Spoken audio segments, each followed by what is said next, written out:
देखो ये कहते ना ਅਸੀਂ ਕਿਸਾਨਾਂ ਦੇ ਹਮਾਇਤੀ ਹੈ, ਕਿਸਾਨਾਂ ਲਈ ਅਸੀਂ ਇਹ ਕਰਦੇ ਹਾਂ ਉਹ ਕਰਦੇ ਹਾਂ। ਮੈਂ ਇਹ ਮੁੱਦਾ ਚੱਕਿਆ ਸੀ ਕਿਉਂਕਿ ਡੀਜ਼ਲ ਤੇ ਵੀ ਖੇਤੀ ਹੁੰਦੀ ਹੈ ਵੀ ਘੱਟੋ ਘੱਟ ਡੀਜ਼ਲ ਨੂੰ ਟੈਕਸ ਮੁਕਤੀ ਕਰ ਦਿਓ ਕਿਉਂਕਿ ਰਾਜ ਸਰਕਾਰਾਂ ਨੇ ਟੈਕਸ ਲਾਉਣਾ ਹੁੰਦਾ ਹੈ, ਤੁਸੀਂ ਉਹ ਤਾਂ ਕਰ ਦਿਓ। ਮੈਂ ਮੁੱਦਾ ਚੱਕਿਆ ਸੀਗਾ ਕਿ ਸੂਬਾ ਸਰਕਾਰ ਦੇ ਅਧਿਕਾਰ ਖੇਤਰ ਚ ਆਉਂਦਾ ਹੈ ਕਿ ਜਿਹੜਾ ਖੇਤੀ ਆਧਾਰਿਤ ਡੀਜ਼ਲ ਹੈ ਉਹਨੂੰ ਸੈਸ ਤੇ ਵੈਟ ਤੋਂ ਮੁਕਤ ਕਰ ਦਿਓ, ਉਹਨੂੰ ਟੈਕਸ ਮੁਕਤ ਕਰ ਦਿਓ।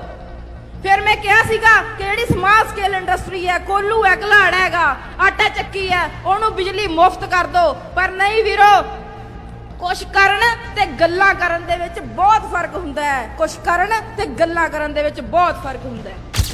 ਇਸ ਨਾ ਪਤਾ ਤੇ ਉਹਨਾਂ ਨੇ ਪੁੱਛੋ ਵੀ ਤੁਸੀਂ ਭੇਜਦਾ ਰਾਸ਼ਟਰਪਤੀ ਸਾਹਿਬ ਨੂੰ ਤੇ ਅੱਜ ਤੁਸੀਂ ਸਾਡੀਆਂ ਤਰੀਫਾਂ ਉੱਥੇ ਇਹ ਗੱਲ ਉੱਠ ਸਕਦੀ ਹੈ ਕਿ ਬਿਲਕੁਲ ਬਿਲਕੁਲ ਉਠਾਵਾਂਗੇ। ਅਸੀਂ ਇਹ ਗੱਲ ਉਠਾਵਾਂਗੇ ਜੋ ਗਵਰਨਰ ਸਾਹਿਬ ਦੇ ਐਡਰੈਸ ਤੇ ਅਸੀਂ ਇਹ ਗੱਲ ਜ਼ੋਰਦਾਰ ਤਰੀਕੇ ਨਾਲ ਉਠਾਵਾਂਗੇ ਕਿ ਤੁਸੀਂ ਤਾਂ ਕਹਿੰਦੇ ਸੀਗੇ ਅਸੀਂ ਤਾਂ ਆਪ ਹੀ ਇਕੱਠੇ ਹੋ ਕੇ ਅਸੀਂ ਰਾਸ਼ਟਰਪਤੀ ਸਾਹਿਬ ਨੂੰ ਭੇਜਾਂਗੇ। ਗਵਰਨਰ ਸਾਹਿਬ ਨੇ ਸਾਨੂੰ ਆਸ਼ਵਾਸਨ ਦਿੱਤਾ ਸੀ। ਸੂਰਜਮੁਖੀ ਹੈ, ਮੂੰਗੀ ਹੈ, ਮੋਠ ਹੈ, ਨਰਮਾ, ਇਸ ਨੂੰ 15,000 ਰੁਪਏ ਪ੍ਰਤੀ ਏਕੜ ਦੇ ਹਿਸਾਬ ਨਾਲ ਖਰੀਦ ਸਕਦੀ ਹੈ। ਪਰ ਨਹੀਂ, ਕਿਉਂਕਿ ਇਹਨਾਂ ਨੂੰ ਤਾਂ ਕੰਪਨੀਆਂ ਦੇ ਮੁਨਾਫੇ ਚਾਹੀਦੇ ਨੇ।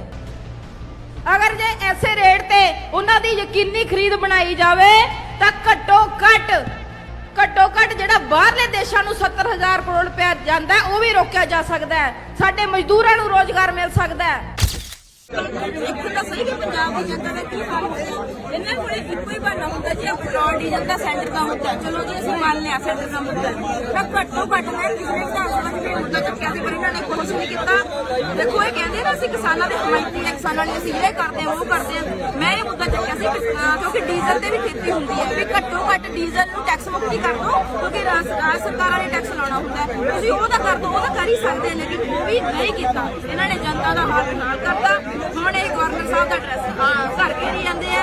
ਉਹੀ ਗਵਰਨਰ ਸਾਹਿਬ ਇਹਨਾਂ ਦੇ ਤਰੀਫਾਂ ਦੇ ਪੁਲ ਬੰਨਣਗੇ। ਤੁਸੀਂ ਦੇਖ ਲਿਓ ਰਾਜਪਾਲ ਦੇ ਭਾਸ਼ਣ ਦੇ ਵਿੱਚ ਇਹ ਤੁਸੀਂ ਘੱਟੋ ਘੱਟ ਪੁੱਛੋ ਤਾਂ ਸਹੀ ਵੀ ਤੁਸੀਂ ਤਾਂ ਕਹਿੰਦੇ ਸੀਗੇ ਵੀ ਅਸੀਂ ਤੁਸੀਂ ਭੇਜੋ ਜੀ ਰਾਸ਼ਟਰਪਤੀ ਕੋਲ ਜਿਹੜਾ ਅਸੀਂ ਕਿਸਾਨਾਂ ਦੇ ਮੁੱਦਿਆਂ ਨੂੰ ਲੈ ਕੇ ਸਾਰੇ ਜਣੇ ਦੇ ਕੇ ਆਏ ਸੀ ਨਾ ਮਤਾ ਤੇ ਉਹਨਾਂ ਨੇ ਪੁੱਛੋ ਵੀ ਤੁਸੀਂ ਭੇਜਦਾ ਰਾਸ਼ਟਰਪਤੀ ਸਾਹਿਬ ਨੂੰ ਤੇ ਅੱਜ ਤੁਸੀਂ ਸਾਡੀਆਂ ਤਰੀਫਾਂ ਉੱਥੇ ਇਹ ਗੱਲ ਉੱਠ ਸਕਦੀ ਹੈ ਕਿ ਬਿਲਕੁਲ ਬਿਲਕੁਲ ਉਠਾਵਾਂਗੇ। ਅਸੀਂ ਇਹ ਗੱਲ ਉਠਾਵਾਂਗੇ ਜੋ ਗਵਰਨਰ ਸਾਹਿਬ ਦੇ ਐਡਰੈਸ ਤੇ ਅਸੀਂ ਇਹ ਗੱਲ ਜ਼ੋਰਦਾਰ ਤਰੀਕੇ ਨਾਲ ਉਠਾਵਾਂਗੇ ਕਿ ਤੁਸੀਂ ਤਾਂ ਕਹਿੰਦੇ ਸੀਗੇ ਅਸੀਂ ਤਾਂ ਆਪ ਹੀ ਇਕੱਠੇ ਹੋ ਕੇ ਅਸੀਂ ਰਾਸ਼ਟਰਪਤੀ ਸਾਹਿਬ ਨੂੰ ਭੇਜਾਂਗੇ। ਗਵਰਨਰ ਸਾਹਿਬ ਨੇ ਸਾਨੂੰ ਆਸ਼ਵਾਸਨ ਦਿੱਤਾ ਸੀ ਤੇ ਅੱਜ ਉਹੀ ਗਵਰਨਰ ਕਿਉਂਕਿ ਅੱਜ ਕਿਸਾਨ ਮਹਾ ਸੰਮੇਲਨ ਹੈ ਤਾਂ ਮੈਂ ਸਿਰਫ ਤੇ ਸਿਰਫ ਕਿਸਾਨੀ ਬਾਰੇ ਹੀ ਬੋਲੂੰਗੀ। ਵੀਰੋ, ਗੱਲ ਸ਼ੁਰੂ ਕਰਦੇ ਆ ਜੈ ਜਵਾਨ ਤੇ ਜੈ ਕਿਸਾਨ ਦੇ ਨਾਅਰੇ ਤੋਂ। ਤੁਹਾਨੂੰ ਯਾਦ ਹੋਊਗਾ ਜਦੋਂ 1960 ਦੇ ਵਿੱਚ ਦੇਸ਼ ਦੇ ਵਿੱਚ ਕੰਗਾਲ ਹੋਇਆ ਸੀ, ਕੰਗਾਲ ਪੈ ਗਿਆ ਸੀ, ਅੰਨ ਦੀ ਕਮੀ ਹੋ ਗਈ ਸੀ ਤੇ ਸਾਡੀ ਕੇਂਦਰ ਸਰਕਾਰ ਬਾਹਰਲੇ ਰਾਜਾਂ ਤੋਂ ਅਨਾਜ ਖਰੀਦ ਨਹੀਂ ਸਕਦੀ ਸੀ। ਨਾ ਹੀ ਉਹਦੇ ਕੋਲੇ ਧਨ ਸੀ ਤੇ ਨਾ ਹੀ ਸੋਮੇ ਸੀ। ਤਾਂ ਕੇਂਦਰ ਸਰਕਾਰ ਨੇ ਪੰਜਾਬ ਦੇ ਕਿਸਾਨਾਂ ਨੂੰ ਅੰਨ ਦੀ ਪੈਦਾਵਾਰ ਕਰਨ ਲਈ ਕਿਹਾ ਤਾਂ ਕਿ ਸਾਰੇ ਦੇਸ਼ ਦਾ ਢਿੱਡ ਭਰਿਆ ਜਾ ਸਕੇ। ਸੋ ਇੱਕ ਹਰਾ ਇਨਕਲਾਬ ਕੇਂਦਰ ਸਰਕਾਰ ਲੈ ਕੇ ਆਈ। ਪਰ ਅੱਜ ਮਹਿਸੂਸ ਕਰਦੇ ਆ ਕਿ ਹਰੇ ਇਨਕਲਾਬ ਦੇ ਨਾਂ ਤੇ ਪੰਜਾਬ ਦੇ ਵਿੱਚ ਕੀ ਆਇਆ? ਰਸਾਇਣਿਕ ਖਾਦਾਂ, ਹਾਈਬ੍ਰਿਡ ਬੀਜ, ਕੀੜੇ ਮਾਰ ਦਵਾਈਆਂ ਤੇ ਖੇਤੀ ਆਧਾਰਿਤ ਮਸ਼ੀਨਰੀ। ਸੋ ਸਰਕਾਰਾਂ ਨੇ ਕਿਸਾਨਾਂ ਦੀ ਹਾਂ ਦੇ ਵਿੱਚ ਨਾਰਾ ਮਾਰਿਆ ਜਾਂ ਨਹੀਂ ਮਾਰਿਆ, ਪਰ ਕੰਪਨੀਆਂ ਜ਼ਰੂਰ ਸਾਡੇ ਪੰਜਾਬ ਦੇ ਵਿੱਚ ਆ ਗਈਆਂ ਤੇ ਇਹਨਾਂ ਨੇ ਬਹੁਤ ਜ਼ਿਆਦਾ ਮੁਨਾਫਾ ਲੁੱਟਿਆ ਤੇ ਸਾਡੇ ਕਿਸਾਨ ਭਰਾਵਾਂ ਦੇ ਹਿੱਸੇ ਕੀ ਆਇਆ? ਕੰਗਾਲੀ, ਕੁਰਕੀ, ਕਰਜ਼ੇ, ਖੁਦਕੁਸ਼ੀਆਂ। ਸੋ ਕੇਂਦਰ ਸਰਕਾਰਾਂ ਤੇ ਸੂਬਾ ਸਰਕਾਰਾਂ ਹਮੇਸ਼ਾ ਹੀ ਕਿਸਾਨਾਂ ਦੇ ਨਾਲ ਧੱਕਾ ਕਰਦੀਆਂ ਆਈਆਂ ਨੇ। ਵੀਰੋ, ਜੇ ਅਸੀਂ ਗੱਲ ਕਰੀਏ ਨਰਮੇ ਦੀ, ਅੱਜ ਜਿੱਥੇ ਆਪਾਂ ਬੈਠੇ ਆ, ਜਿਹੜੀ ਆਪਣੀ ਮਾਲਵਾ ਪੱਟੀ ਹੈ, ਚਾਹੇ ਉਹ ਬਠਿੰਡਾ ਹੋਵੇ, ਮੁਕਤਸਰ ਹੋਵੇ, ਫਰੀਦਕੋਟ, ਫਿਰੋਜ਼ਪੁਰ, ਮਾਨਸਾ, ਇਹ ਸਾਰੀ ਨਰਮਾ ਪੱਟੀ ਦੇ ਤੌਰ ਤੇ ਜਾਣਿਆ ਜਾਂਦਾ ਸੀ। ਇੱਥੇ ਚਿੱਟਾ ਸੋਨਾ ਪੈਦਾ ਹੁੰਦਾ ਸੀ ਜਿਹੜਾ ਕਿ ਕਿਸਾਨਾਂ ਦੀ ਇੱਕ ਲਾਈਫ ਲਾਈਨ ਸੀ, ਇੱਕ ਜੀਵਨ ਰੇਖਾ ਸੀ। ਤੇ ਮਜ਼ਦੂਰਾਂ ਨੂੰ ਰੋਜ਼ਗਾਰ ਦੇਣ ਵਾਲੀ ਸਭ ਤੋਂ ਵੱਧ ਸਮਾਂ ਰੋਜ਼ਗਾਰ ਦੇਣ ਵਾਲੀ ਫਸਲ ਸੀਗੀ ਇਹ ਨਰਮਾ। ਤੇ ਇੱਥੇ ਸਭ ਤੋਂ ਵੱਧ ਕਾਟਨ ਇੰਡਸਟਰੀ ਆਈ ਸੀ ਮਾਲਵੇ ਦੇ ਵਿੱਚ। ਤੇ ਪਰ ਸਰਕਾਰਾਂ ਨੇ ਕੀ ਕੀਤਾ? ਅੱਜ ਦੀ ਵੀ ਗੱਲ ਕਰੀਏ, ਸਰਕਾਰਾਂ ਕਦੇ ਵੀ ਨਰਮੇ ਤੇ ਹੁੰਦੇ ਜਿਹੜੇ ਖਰਚੇ ਆ, ਲਾਗਤ ਖਰਚਿਆਂ ਦੇ ਮੁਤਾਬਕ ਕਦੇ ਵੀ ਨਰਮੇ ਦਾ ਭਾਅ ਤੈਅ ਹੀ ਨਹੀਂ ਕਰ ਸਕੀ। ਤੁਹਾਨੂੰ ਯਾਦ ਹੋਊਗਾ 2010-11 ਦੇ ਵਿੱਚ ਨਰਮੇ ਦਾ ਭਾਅ ਸੀਗਾ 6800 ਤੋਂ ਲੈ ਕੇ 7600 ਰੁਪਏ ਪ੍ਰਤੀ ਕੁਇੰਟਲ ਦੇ ਹਿਸਾਬ ਨਾਲ। ਤੇ ਅੱਜ 10 ਸਾਲਾਂ ਬਾਅਦ ਨਰਮੇ ਦਾ ਭਾਅ ਮਿੱਥੇ ਤੈਅ ਤੋਂ ਵੀ ਘੱਟ ਮਿਲ ਰਿਹਾ 5000 ਤੋਂ ਲੈ ਕੇ 5500 ਰੁਪਏ ਪ੍ਰਤੀ ਏਕੜ ਦੇ ਹਿਸਾਬ ਨਾਲ। ਮੈਂ ਇਹ ਮੁੱਦਾ ਵਿਧਾਨ ਸਭਾ ਦੇ ਵਿੱਚ ਵੀ ਉਠਾਇਆ ਸੀ, ਪਰ ਸੁਣੋ ਸਪੀਕਰ ਸਾਹਿਬ ਨੇ ਕੀ ਕਿਹਾ। ਕਾਂਗਰਸ ਪਾਰਟੀ ਦੇ ਸਪੀਕਰ ਸਾਹਿਬ ਨੇ ਕਹਿੰਦੇ ਜੀ ਇਹ ਤਾਂ ਮੁੱਦਾ ਹੀ ਬਹੁਤ ਪੁਰਾਣਾ ਹੋ ਗਿਆ, ਇਹ ਤਾਂ ਭਖਦਾ ਜ਼ਰੂਰੀ ਮੁੱਦਾ ਹੀ ਹੈ ਨਹੀਂਗਾ। ਮੈਂ ਕਿਹਾ ਕਮਾਲ ਦੀ ਗੱਲ ਹੈ ਸਪੀਕਰ ਸਾਹਿਬ, ਕਿਸਾਨੀ ਦਾ ਮੁੱਦਾ ਵੀ ਕਦੇ ਪੁਰਾਣਾ ਹੋ ਸਕਦਾ ਹੈ? ਚਲੋ ਮੰਨ ਲਿਆ ਜਦੋਂ ਮੈਂ ਉਹ ਮੁੱਦਾ ਉਠਾਇਆ ਤਾਂ ਉਦੋਂ ਕਿਸਾਨਾਂ ਨੇ ਫਸਲ ਵੇਚ ਲਈ ਸੀ। ਤੇ ਕੀ ਤੁਹਾਨੂੰ ਪਤਾ ਨਹੀਂ ਕਿ ਹਰ 6-6 ਮਹੀਨੇ ਬਾਅਦ ਪੰਜਾਬ ਦੇ ਵਿੱਚ ਫਸਲੀ ਚੱਕਰ ਬਦਲਦਾ ਹੈ? ਹਾੜੀ ਦੀ ਫਸਲ ਆਉਂਦੀ ਹੈ, ਸੌਣੀ ਦੀ ਫਸਲ ਆਉਂਦੀ ਹੈ, ਫੇਰ ਨਹੀਂ ਕਿਸਾਨ ਨਰਮਾ ਬੀਜਣਗੇ, ਫੇਰ ਨਹੀਂ ਮੰਡੀਆਂ ਦੇ ਵਿੱਚ ਨਰਮਾ ਆਊਗਾ। ਤਾਂ ਫਿਰ ਇਹ ਮੁੱਦਾ ਪੁਰਾਣਾ ਕਿਵੇਂ ਹੋ ਗਿਆ ਸਪੀਕਰ ਸਾਹਿਬ? ਸੋ ਇਹਨਾਂ ਦੇ ਕਹਿਣ ਤੇ ਕਰਨ ਦੇ ਵਿੱਚ ਬਹੁਤ ਫਰਕ ਹੈ। ਫਿਰ ਅਸੀਂ ਗੱਲ ਕਰੀਏ ਦੁਆਬੇ ਦੇ ਵਿੱਚ ਮੱਕੀ ਦੀ, ਇਹਦਾ ਵੀ ਇਹਨਾਂ ਨੇ ਇੰਨਾ ਹੀ ਬੁਰਾ ਹਾਲ ਕਰ ਰੱਖਿਆ। ਮੱਕੀ ਨੂੰ ਤਾਂ MSP ਤੋਂ ਵੀ ਘੱਟ ਰੇਟ ਤੇ ਵੇਚਿਆ ਜਾ ਰਿਹਾ, MSP ਤੋਂ ਅੱਧੇ ਰੇਟ ਤੇ ਵੀ ਨਹੀਂ ਵੇਚਿਆ ਜਾ ਰਿਹਾ। ਤੇ ਆਹੀ ਗੰਨੇ ਉਤਪਾਦਕਾਂ ਦਾ ਹਾਲ ਹੋਇਆ ਆ ਖੰਡ ਮਿੱਲਾਂ ਵੱਲ ਜਿਹੜੇ ਇਹਨਾਂ ਦੇ ਬਕਾਇਆ ਪਏ ਆ। ਸੋ ਮਾਲਵਾ ਕੀ ਦੁਆਬਾ ਕੀ ਹਰ ਥਾਂ ਤੇ ਕਿਸਾਨਾਂ ਨਾਲ ਧੱਕਾ ਹੀ ਹੋਇਆ ਹੈ। ਤੇ ਜੇ ਅਸੀਂ ਗੱਲ ਕਰੀਏ ਸਰੋਂ ਦੀ, ਤੁਹਾਨੂੰ ਵੀਰੋ ਜਾਣ ਕੇ ਹੈਰਾਨੀ ਹੋਊਗੀ ਕਿ ਸਾਡੀ ਸਰਕਾਰ ਸਰੋਂ ਦੀ ਖੇਤੀ ਨੂੰ ਪ੍ਰਫੁੱਲਤ ਨਹੀਂ ਕਰ ਰਹੀ, ਬਲਕਿ 70,000 ਕਰੋੜ ਰੁਪਇਆ ਬਾਹਰਲੇ ਦੇਸ਼ਾਂ ਤੋਂ ਖੁਰਾਕੀ ਤੇਲ ਖਰੀਦ ਰਹੀ ਹੈ। ਬਾਹਰਲੇ ਦੇਸ਼ਾਂ ਤੋਂ 70,000 ਕਰੋੜ ਰੁਪਏ ਦਾ। ਤੇ ਇਹੀ ਜਿਹੜੀ ਸਾਡੀ ਪੰਜਾਬ ਸਰਕਾਰ ਹੈ, ਜਿਹੜੀਆਂ ਸਾਡੀਆਂ ਸਰਕਾਰਾਂ ਨੇ, ਕੇਂਦਰ ਸਰਕਾਰ, ਇਹ ਘੱਟੋ ਘੱਟ ਜਿਹੜੀ ਇਹ ਸਰੋਂ ਹੈ, ਸੂਰਜਮੁਖੀ ਹੈ, ਮੂੰਗੀ ਹੈ, ਮੋਠ ਹੈ, ਨਰਮਾ, ਇਸ ਨੂੰ 15,000 ਰੁਪਏ ਪ੍ਰਤੀ ਏਕੜ ਦੇ ਹਿਸਾਬ ਨਾਲ ਖਰੀਦ ਸਕਦੀ ਹੈ। ਪਰ ਨਹੀਂ, ਕਿਉਂਕਿ ਇਹਨਾਂ ਨੂੰ ਤਾਂ ਕੰਪਨੀਆਂ ਦੇ ਮੁਨਾਫੇ ਚਾਹੀਦੇ ਨੇ। ਅਗਰ ਜੇ ਐਸੇ ਰੇਟ ਤੇ ਉਹਨਾਂ ਦੀ ਯਕੀਨੀ ਖਰੀਦ ਬਣਾਈ ਜਾਵੇ ਤਾਂ ਘੱਟੋ ਘੱਟ ਜਿਹੜਾ ਬਾਹਰਲੇ ਦੇਸ਼ਾਂ ਨੂੰ 70,000 ਕਰੋੜ ਰੁਪਏ ਜਾਂਦਾ ਉਹ ਵੀ ਰੋਕਿਆ ਜਾ ਸਕਦਾ ਹੈ। ਸਾਡੇ ਮਜ਼ਦੂਰਾਂ ਨੂੰ ਰੋਜ਼ਗਾਰ ਮਿਲ ਸਕਦਾ ਹੈ। ਤੇ ਵੀਰੋ ਹੁਣ ਅਸੀਂ ਗੱਲ ਕਰਦੇ ਹਾਂ ਆਪਣੇ ਆਪ ਨੂੰ ਕਿਸਾਨਾਂ ਦਾ ਰਾਖਾ ਕਹਿਣ ਵਾਲੇ ਕੈਪਟਨ ਅਮਰਿੰਦਰ ਸਿੰਘ ਦੀ। ਮੈਂ ਤੁਹਾਨੂੰ ਇੱਕ ਵਿਧਾਨ ਸਭਾ ਦੀ ਵੀ ਗੱਲ ਦੱਸਦੀ ਹਾਂ। ਇਹਨਾਂ ਦੇ ਵਜ਼ੀਰ ਜਿਹੜੇ ਖੇਤੀ ਕਾਨੂੰਨ ਆਏ ਆ, 3 ਕਾਲੇ ਕਾਨੂੰਨ ਆਏ ਆ, ਉਹਨਾਂ ਮੀਟਿੰਗਾਂ ਦੇ ਵਿੱਚ ਆਪ ਬੈਠੇ ਸੀ ਤੇ ਹੁਣ ਕਹਿ ਰਹੇ ਆ ਕੈਪਟਨ ਅਮਰਿੰਦਰ ਸਿੰਘ ਜੀ ਕਿ ਇਹ ਤਾਂ ਸਾਡਾ ਮੁੱਦਾ ਹੀ ਨਹੀਂ, ਇਹ ਤਾਂ ਮੁੱਦਾ ਹੀ ਕੇਂਦਰ ਦਾ। ਅਗਰ ਇਹ ਕੇਂਦਰ ਦਾ ਮੁੱਦਾ ਹੈ ਤਾਂ ਜਿਹੜੇ ਤੁਹਾਡੇ ਹੱਕ ਬਣਦੇ ਤੁਸੀਂ ਉਹ ਤਾਂ ਕਿਸਾਨਾਂ ਲਈ ਕਰ ਸਕਦੇ ਹੋ। ਮੈਂ ਮੁੱਦਾ ਚੱਕਿਆ ਸੀਗਾ ਕਿ ਸੂਬਾ ਸਰਕਾਰ ਦੇ ਅਧਿਕਾਰ ਖੇਤਰ ਚ ਆਉਂਦਾ ਹੈ ਕਿ ਜਿਹੜਾ ਖੇਤੀ ਆਧਾਰਿਤ ਡੀਜ਼ਲ ਹੈ ਉਹਨੂੰ ਸੈਸ ਤੇ ਵੈਟ ਤੋਂ ਮੁਕਤ ਕਰ ਦਿਓ, ਉਹਨੂੰ ਟੈਕਸ ਮੁਕਤ ਕਰ ਦਿਓ। ਫਿਰ ਮੈਂ ਕਿਹਾ ਸੀਗਾ ਕਿ ਜਿਹੜੀ ਸਮਾਲ ਸਕੇਲ ਇੰਡਸਟਰੀ ਹੈ, ਕੋਲੂ ਹੈ, ਘਲਾੜ ਹੈਗਾ, ਆਟਾ ਚੱਕੀ ਹੈ, ਉਹਨੂੰ ਬਿਜਲੀ ਮੁਫਤ ਕਰ ਦਿਓ। ਪਰ ਨਹੀਂ ਵੀਰੋ, ਕੁਛ ਕਰਨ ਤੇ ਗੱਲਾਂ ਕਰਨ ਦੇ ਵਿੱਚ ਬਹੁਤ ਫਰਕ ਹੁੰਦਾ ਹੈ। ਕੁਛ ਕਰਨ ਤੇ ਗੱਲਾਂ ਕਰਨ ਦੇ ਵਿੱਚ ਬਹੁਤ ਫਰਕ ਹੁੰਦਾ ਹੈ। ਸੋ ਵੀਰੋ, ਕਿਉਂਕਿ ਸਮਾਂ ਇਜਾਜ਼ਤ ਨਹੀਂ ਦਿੰਦਾ, ਸਾਡੇ ਬਹੁਤ ਹੀ ਅਜੀਜ਼ ਲੀਡਰ ਅਰਵਿੰਦ ਕੇਜਰੀਵਾਲ ਜੀ ਵੀ ਪਹੁੰਚਣ ਹੀ ਵਾਲੇ ਆ ਤੁਹਾਡੇ ਕੋਲੇ ਬਹੁਤ ਹੀ ਥੋੜੇ ਸਮੇਂ ਦੇ ਵਿੱਚ। ਸੋ ਮੈਂ ਅਖੀਰ ਦੇ ਵਿੱਚ ਜੋ ਸਾਡੇ ਦਿੱਲੀ ਦੇ ਵਿੱਚ ਕਿਸਾਨ ਸ਼ਹੀਦ ਹੋਏ ਨੇ ਉਹਨਾਂ ਦੀ ਸ਼ਹਾਦਤ ਨੂੰ ਯਾਦ ਕਰਦੇ ਹੋਏ ਪ੍ਰਣ ਲੈਂਦੇ ਆ ਕਿ ਅਸੀਂ ਲਗਾਤਾਰ ਸੰਘਰਸ਼ ਜਾਰੀ ਰੱਖਾਂਗੇ, ਕਿਉਂਕਿ ਪੰਜਾਬ ਹੱਕ ਮੰਗਣਾ ਹੀ ਨਹੀਂ, ਹੱਕ ਖੋਣਾ ਵੀ ਜਾਣਦਾ ਹੈ। ਵਾਹਿਗੁਰੂ ਜੀ ਕਾ ਖਾਲਸਾ, ਵਾਹਿਗੁਰੂ ਜੀ ਕੀ ਫਤਿਹ। ਕਿਸਾਨ ਮਜ਼ਦੂਰ ਏਕਤਾ, ਕਿਸਾਨ ਮਜ਼ਦੂਰ ਏਕਤਾ।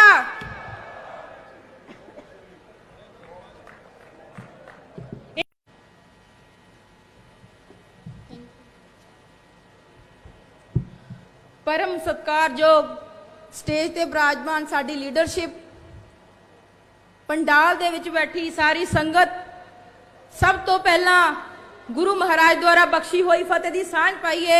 वाहेगुरु जी का खालसा, वाहेगुरु जी की फतेह।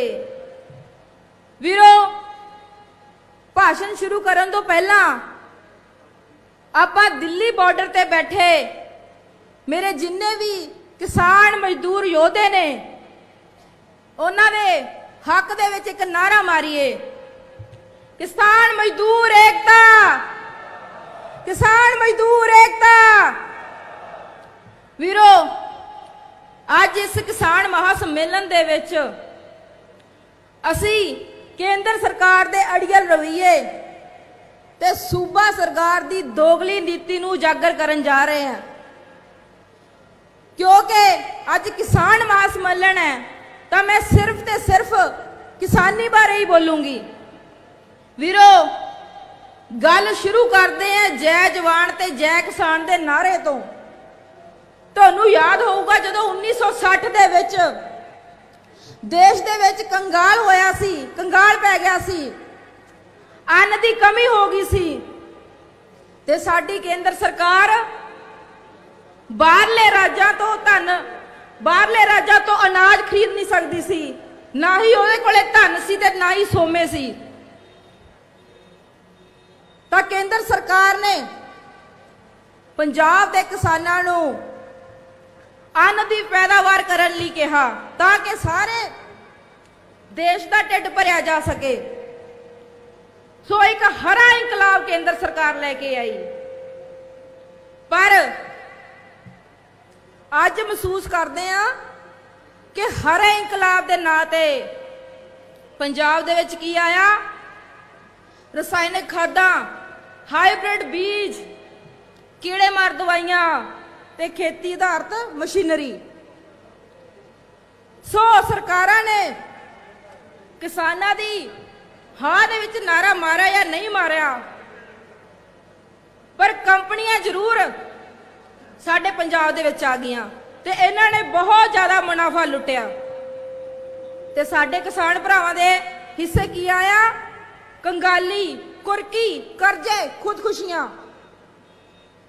ਸੋ ਕੇਂਦਰ ਸਰਕਾਰਾਂ ਤੇ ਸੂਬਾ ਸਰਕਾਰਾਂ ਹਮੇਸ਼ਾ ਹੀ ਕਿਸਾਨਾਂ ਦੇ ਨਾਲ ਧੱਕਾ ਕਰਦੀਆਂ ਆਈਆਂ ਨੇ। ਵੀਰੋ, ਜੇ ਅਸੀਂ ਗੱਲ ਕਰੀਏ ਨਰਮੇ ਦੀ, ਅੱਜ ਜਿੱਥੇ ਆਪਾਂ ਬੈਠੇ ਆ, ਜਿਹੜੀ ਆਪਣੀ ਮਾਲਵਾ ਪੱਟੀ ਹੈ, ਚਾਹੇ ਉਹ ਬਠਿੰਡਾ ਹੋਵੇ, ਮੁਕਤਸਰ ਹੋਵੇ, ਫਰੀਦਕੋਟ, ਫਿਰੋਜ਼ਪੁਰ, ਮਾਨਸਾ, ਇਹ ਸਾਰੀ ਨਰਮਾ ਪੱਟੀ ਦੇ ਤੌਰ ਤੇ ਜਾਣਿਆ ਜਾਂਦਾ ਸੀ। ਇੱਥੇ ਚਿੱਟਾ ਸੋਨਾ ਪੈਦਾ ਹੁੰਦਾ ਸੀ ਜਿਹੜਾ ਕਿ ਕਿਸਾਨਾਂ ਦੀ ਇੱਕ ਲਾਈਫ ਲਾਈਨ ਸੀ, ਇੱਕ ਜੀਵਨ ਰੇਖਾ ਸੀ ਤੇ ਮਜ਼ਦੂਰਾਂ ਨੂੰ ਰੋਜ਼ਗਾਰ ਦੇਣ ਵਾਲੀ ਸਭ ਤੋਂ ਵੱਧ ਸਮਾਂ ਰੋਜ਼ਗਾਰ ਦੇਣ ਵਾਲੀ ਫਸਲ ਸੀਗੀ ਇਹ ਨਰਮਾ। ਤੇ ਇੱਥੇ ਸਭ ਤੋਂ ਵੱਧ ਕਾਟਨ ਇੰਡਸਟਰੀ ਆਈ ਸੀ ਮਾਲਵੇ ਦੇ ਵਿੱਚ। ਤੇ ਪਰ ਸਰਕਾਰਾਂ ਨੇ ਕੀ ਕੀਤਾ? ਅੱਜ ਦੀ ਵੀ ਗੱਲ ਕਰੀਏ, ਸਰਕਾਰਾਂ ਕਦੇ ਵੀ ਨਰਮੇ ਤੇ ਹੁੰਦੇ ਜਿਹੜੇ ਖਰਚੇ ਆ, ਲਾਗਤ ਖਰਚਿਆਂ ਦੇ ਮੁਤਾਬਕ ਕਦੇ ਵੀ ਨਰਮੇ ਦਾ ਭਾਅ ਤੈਅ ਹੀ ਨਹੀਂ ਕਰ ਸਕੀ। ਤੁਹਾਨੂੰ ਯਾਦ ਹੋਊਗਾ 2010-11 ਦੇ ਵਿੱਚ ਨਰਮੇ ਦਾ ਭਾਅ ਸੀਗਾ 6800 ਤੋਂ ਲੈ ਕੇ 7600 ਰੁਪਏ ਪ੍ਰਤੀ ਕੁਇੰਟਲ ਦੇ ਹਿਸਾਬ ਨਾਲ, ਤੇ ਅੱਜ 10 ਸਾਲਾਂ ਬਾਅਦ ਨਰਮੇ ਦਾ ਭਾਅ ਮਿੱਥੇ ਤੈਅ ਤੋਂ ਵੀ ਘੱਟ ਮਿਲ ਰਿਹਾ, 5000 ਤੋਂ ਲੈ ਕੇ 5500 ਰੁਪਏ ਪ੍ਰਤੀ ਏਕੜ ਦੇ ਹਿਸਾਬ ਨਾਲ। ਮੈਂ ਇਹ ਮੁੱਦਾ ਵਿਧਾਨ ਸਭਾ ਦੇ ਵਿੱਚ ਵੀ ਉਠਾਇਆ ਸੀ, ਪਰ ਸੁਣੋ ਸਪੀਕਰ ਸਾਹਿਬ ਨੇ ਕੀ ਕਿਹਾ। ਕਾਂਗਰਸ ਪਾਰਟੀ ਦੇ ਸਪੀਕਰ ਸਾਹਿਬ ਨੇ ਕਹਿੰਦੇ ਜੀ ਇਹ ਤਾਂ ਮੁੱਦਾ ਹੀ ਬਹੁਤ ਪੁਰਾਣਾ ਹੋ ਗਿਆ, ਇਹ ਤਾਂ ਭਖਦਾ ਜ਼ਰੂਰੀ ਮੁੱਦਾ ਹੀ ਹੈ ਨਹੀਂਗਾ। ਮੈਂ ਕਿਹਾ ਕਮਾਲ ਦੀ ਗੱਲ ਹੈ ਸਪੀਕਰ ਸਾਹਿਬ, ਕਿਸਾਨੀ ਦਾ ਮੁੱਦਾ ਵੀ ਕਦੇ ਪੁਰਾਣਾ ਹੋ ਸਕਦਾ ਹੈ? ਚਲੋ ਮੰਨ ਲਿਆ, ਜਦੋਂ ਮੈਂ ਉਹ ਮੁੱਦਾ ਉਠਾਇਆ ਤਾਂ ਉਦੋਂ ਕਿਸਾਨਾਂ ਨੇ ਫਸਲ ਵੇਚ ਲਈ ਸੀ। ਤੇ ਕੀ ਤੁਹਾਨੂੰ ਪਤਾ ਨਹੀਂ ਕਿ ਹਰ 6-6 ਮਹੀਨੇ ਬਾਅਦ ਪੰਜਾਬ ਦੇ ਵਿੱਚ ਫਸਲੀ ਚੱਕਰ ਬਦਲਦਾ ਹੈ? ਹਾੜੀ ਦੀ ਫਸਲ ਆਉਂਦੀ ਹੈ, ਸੌਣੀ ਦੀ ਫਸਲ ਆਉਂਦੀ ਹੈ, ਫੇਰ ਨਹੀਂ ਕਿਸਾਨ ਨਰਮਾ ਬੀਜਣਗੇ, ਫੇਰ ਨਹੀਂ ਮੰਡੀਆਂ ਦੇ ਵਿੱਚ ਨਰਮਾ ਆਊਗਾ। ਤਾਂ ਫਿਰ ਇਹ ਮੁੱਦਾ ਪੁਰਾਣਾ ਕਿਵੇਂ ਹੋ ਗਿਆ ਸਪੀਕਰ ਸਾਹਿਬ? ਸੋ ਇਹਨਾਂ ਦੇ ਕਹਿਣ ਤੇ ਕਰਨ ਦੇ ਵਿੱਚ ਬਹੁਤ ਫਰਕ ਹੈ। ਫਿਰ ਅਸੀਂ ਗੱਲ ਕਰੀਏ ਦੁਆਬੇ ਦੇ ਵਿੱਚ ਮੱਕੀ ਦੀ, ਇਹਦਾ ਵੀ ਇਹਨਾਂ ਨੇ ਇੰਨਾ ਹੀ ਬੁਰਾ ਹਾਲ ਕਰ ਰੱਖਿਆ। ਮੱਕੀ ਨੂੰ ਤਾਂ ਐਮਐਸਪੀ ਤੋਂ ਵੀ ਘੱਟ ਰੇਟ ਤੇ ਵੇਚਿਆ ਜਾ ਰਿਹਾ, ਐਮਐਸਪੀ ਤੋਂ ਅੱਧੇ ਰੇਟ ਤੇ ਵੀ ਨਹੀਂ ਵੇਚਿਆ ਜਾ ਰਿਹਾ। ਤੇ ਆਹੀ ਗੰਨੇ ਉਤਪਾਦਕਾਂ ਦਾ ਹਾਲ ਹੋਇਆ ਆ ਖੰਡ ਮਿੱਲਾਂ ਵੱਲ ਜਿਹੜੇ ਇਹਨਾਂ ਦੇ ਬਕਾਇਆ ਪਏ ਆ। ਸੋ ਮਾਲਵਾ ਕੀ, ਦੁਆਬਾ ਕੀ, ਹਰ ਥਾਂ ਤੇ ਕਿਸਾਨਾਂ ਨਾਲ ਧੱਕਾ ਹੀ ਹੋਇਆ। ਤੇ ਜੇ ਅਸੀਂ ਗੱਲ ਕਰੀਏ ਸਰੋਂ ਦੀ, ਤੁਹਾਨੂੰ ਵੀਰੋ ਜਾਣ ਕੇ ਹੈਰਾਨੀ ਹੋਊਗੀ ਕਿ ਸਾਡੀ ਸਰਕਾਰ ਸਰੋਂ ਦੀ ਖੇਤੀ ਨੂੰ ਪ੍ਰਫੁੱਲਤ ਨਹੀਂ ਕਰ ਰਹੀ, ਬਲਕਿ 70,000 ਕਰੋੜ ਰੁਪਇਆ ਬਾਹਰਲੇ ਦੇਸ਼ਾਂ ਤੋਂ ਖੁਰਾਕੀ ਤੇਲ ਖਰੀਦ ਰਹੀ ਹੈ। ਬਾਹਰਲੇ ਦੇਸ਼ਾਂ ਤੋਂ 70,000 ਕਰੋੜ ਰੁਪਏ ਦਾ। ਤੇ ਇਹੀ ਜਿਹੜੀ ਸਾਡੀ ਪੰਜਾਬ ਸਰਕਾਰ ਹੈ, ਜਿਹੜੀਆਂ ਸਾਡੀਆਂ ਸਰਕਾਰਾਂ ਨੇ, ਕੇਂਦਰ ਸਰਕਾਰ, ਇਹ ਘੱਟੋ ਘੱਟ ਜਿਹੜੀ ਇਹ ਸਰੋਂ ਹੈ, ਸੂਰਜਮੁਖੀ ਹੈ, ਮੂੰਗੀ ਹੈ, ਮੋਠ ਹੈ, ਨਰਮਾ, ਇਸ ਨੂੰ 15,000 ਰੁਪਏ ਪ੍ਰਤੀ ਏਕੜ ਦੇ ਹਿਸਾਬ ਨਾਲ ਖਰੀਦ ਸਕਦੀ ਹੈ। ਪਰ ਨਹੀਂ, ਕਿਉਂਕਿ ਇਹਨਾਂ ਨੂੰ ਤਾਂ ਕੰਪਨੀਆਂ ਦੇ ਮੁਨਾਫੇ ਚਾਹੀਦੇ ਨੇ। ਅਗਰ ਜੇ ਐਸੇ ਰੇਟ ਤੇ ਉਹਨਾਂ ਦੀ ਯਕੀਨੀ ਖਰੀਦ ਬਣਾਈ ਜਾਵੇ ਤਾਂ ਘੱਟੋ ਘੱਟ ਜਿਹੜਾ ਬਾਹਰਲੇ ਦੇਸ਼ਾਂ ਨੂੰ 70,000 ਕਰੋੜ ਰੁਪਇਆ ਜਾਂਦਾ ਉਹ ਵੀ ਰੋਕਿਆ ਜਾ ਸਕਦਾ ਹੈ। ਸਾਡੇ ਮਜ਼ਦੂਰਾਂ ਨੂੰ ਰੋਜ਼ਗਾਰ ਮਿਲ ਸਕਦਾ ਹੈ। ਤੇ ਵੀਰੋ, ਹੁਣ ਅਸੀਂ ਗੱਲ ਕਰਦੇ ਹਾਂ ਆਪਣੇ ਆਪ ਨੂੰ ਕਿਸਾਨਾਂ ਦਾ ਰਾਖਾ ਕਹਿਣ ਵਾਲੇ ਕੈਪਟਨ ਅਮਰਿੰਦਰ ਸਿੰਘ ਦੀ। ਮੈਂ ਤੁਹਾਨੂੰ ਇੱਕ ਵਿਧਾਨ ਸਭਾ ਦੀ ਵੀ ਗੱਲ ਦੱਸਦੀ ਹਾਂ। ਇਹਨਾਂ ਦੇ ਵਜ਼ੀਰ ਜਿਹੜੇ ਖੇਤੀ ਕਾਨੂੰਨ ਆਏ ਆ, 3 ਕਾਲੇ ਕਾਨੂੰਨ ਆਏ ਆ, ਉਹਨਾਂ ਮੀਟਿੰਗਾਂ ਦੇ ਵਿੱਚ ਆਪ ਬੈਠੇ ਸੀ ਤੇ ਹੁਣ ਕਹਿ ਰਹੇ ਆ ਕੈਪਟਨ ਅਮਰਿੰਦਰ ਸਿੰਘ ਜੀ ਕਿ ਇਹ ਤਾਂ ਸਾਡਾ ਮੁੱਦਾ ਹੀ ਨਹੀਂ, ਇਹ ਤਾਂ ਮੁੱਦਾ ਹੀ ਕੇਂਦਰ ਦਾ ਹੈ। ਅਗਰ ਇਹ ਕੇਂਦਰ ਦਾ ਮੁੱਦਾ ਹੈ ਤਾਂ ਜਿਹੜੇ ਤੁਹਾਡੇ ਹੱਕ ਬਣਦੇ ਤੁਸੀਂ ਉਹ ਤਾਂ ਕਿਸਾਨਾਂ ਲਈ ਕਰ ਸਕਦੇ ਹੋ। ਮੈਂ ਮੁੱਦਾ ਚੱਕਿਆ ਸੀਗਾ ਕਿ ਸੂਬਾ ਸਰਕਾਰ ਦੇ ਅਧਿਕਾਰ ਖੇਤਰ ਚ ਆਉਂਦਾ ਹੈ ਕਿ ਜਿਹੜਾ ਖੇਤੀ ਆਧਾਰਿਤ ਡੀਜ਼ਲ ਹੈ ਉਹਨੂੰ ਸੈਸ ਤੇ ਵੈਟ ਤੋਂ ਮੁਕਤ ਕਰ ਦਿਓ, ਉਹਨੂੰ ਟੈਕਸ ਮੁਕਤ ਕਰ ਦਿਓ। ਫਿਰ ਮੈਂ ਕਿਹਾ ਸੀਗਾ ਕਿ ਜਿਹੜੀ ਸਮਾਲ ਸਕੇਲ ਇੰਡਸਟਰੀ ਹੈ, ਕੋਲੂ ਹੈ, ਘਲਾੜ ਹੈਗਾ, ਆਟਾ ਚੱਕੀ ਹੈ, ਉਹਨੂੰ ਬਿਜਲੀ ਮੁਫਤ ਕਰ ਦਿਓ। ਪਰ ਨਹੀਂ ਵੀਰੋ, ਕੁਛ ਕਰਨ ਤੇ ਗੱਲਾਂ ਕਰਨ ਦੇ ਵਿੱਚ ਬਹੁਤ ਫਰਕ ਹੁੰਦਾ ਹੈ। ਕੁਛ ਕਰਨ ਤੇ ਗੱਲਾਂ ਕਰਨ ਦੇ ਵਿੱਚ ਬਹੁਤ ਫਰਕ ਹੁੰਦਾ ਹੈ। ਸੋ ਵੀਰੋ, ਕਿਉਂਕਿ ਸਮਾਂ ਇਜਾਜ਼ਤ ਨਹੀਂ ਦਿੰਦਾ, ਸਾਡੇ ਬਹੁਤ ਹੀ ਅਜੀਜ਼ ਲੀਡਰ ਅਰਵਿੰਦ ਕੇਜਰੀਵਾਲ ਜੀ ਵੀ ਪਹੁੰਚਣ ਹੀ ਵਾਲੇ ਆ ਤੁਹਾਡੇ ਕੋਲੇ ਬਹੁਤ ਹੀ ਥੋੜੇ ਸਮੇਂ ਦੇ ਵਿੱਚ। ਸੋ ਮੈਂ ਅਖੀਰ ਦੇ ਵਿੱਚ ਜੋ ਸਾਡੇ ਦਿੱਲੀ ਦੇ ਵਿੱਚ ਕਿਸਾਨ ਸ਼ਹੀਦ ਹੋਏ ਨੇ, ਉਹਨਾਂ ਦੀ ਸ਼ਹਾਦਤ ਨੂੰ ਯਾਦ ਕਰਦੇ ਹੋਏ ਪ੍ਰਣ ਲੈਂਦੇ ਆ ਕਿ ਅਸੀਂ ਲਗਾਤਾਰ ਸੰਘਰਸ਼ ਜਾਰੀ ਰੱਖਾਂਗੇ, ਕਿਉਂਕਿ ਪੰਜਾਬ ਹੱਕ ਮੰਗਣਾ ਹੀ ਨਹੀਂ, ਹੱਕ ਖੋਣਾ ਵੀ ਜਾਣਦਾ ਹੈ। ਵਾਹਿਗੁਰੂ ਜੀ ਕਾ ਖਾਲਸਾ, ਵਾਹਿਗੁਰੂ ਜੀ ਕੀ ਫਤਿਹ। ਕਿਸਾਨ ਮਜ਼ਦੂਰ ਏਕਤਾ, ਕਿਸਾਨ ਮਜ਼ਦੂਰ ਏਕਤਾ।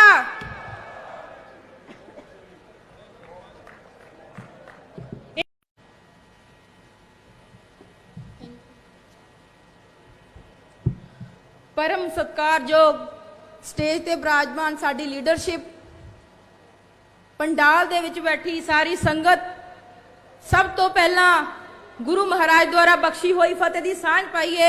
वाहेगुरु जी का खालसा, वाहेगुरु जी की फतेह। वीरो, भाषण शुरू करन तो पहला आपां दिल्ली बॉर्डर ते बैठे मेरे जिन्ने भी किसान मजदूर योधे ने उन्हां दे हक दे विच एक नारा मारीए, किसान मजदूर एकता, किसान मजदूर एकता। वीरो, आज इस किसान महासम्मेलन दे विच असी केंद्र सरकार दे अड़ियल रवैये ते सूबा सरकार दी दोगली नीति नूं उजागर करन जा रहे हैं, क्योंकि अज किसान महासम्मेलन है तो मैं सिर्फ ते सिर्फ किसानी बारे ही बोलूंगी। वीरो, गल शुरू करते हैं जय जवान ते जय किसान दे नारे तो।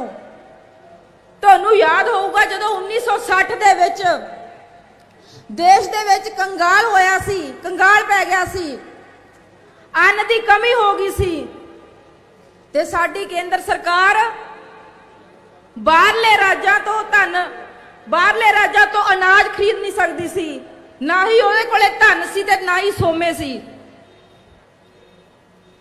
तां केंद्र सरकार ने पंजाब दे किसानां नूं अन्न दी पैदावार करन लई कहा ताकि सारे देश दा ढिड भरिया जा सके। सो एक हरा इंकलाब केंद्र सरकार लेके आई, पर आज महसूस करते हैं कि हरे इंकलाब के नां ते पंजाब दे विच की आया, रसायनिक खादां, हाईब्रिड बीज, कीड़े मार दवाइयां ते खेती आधारित मशीनरी।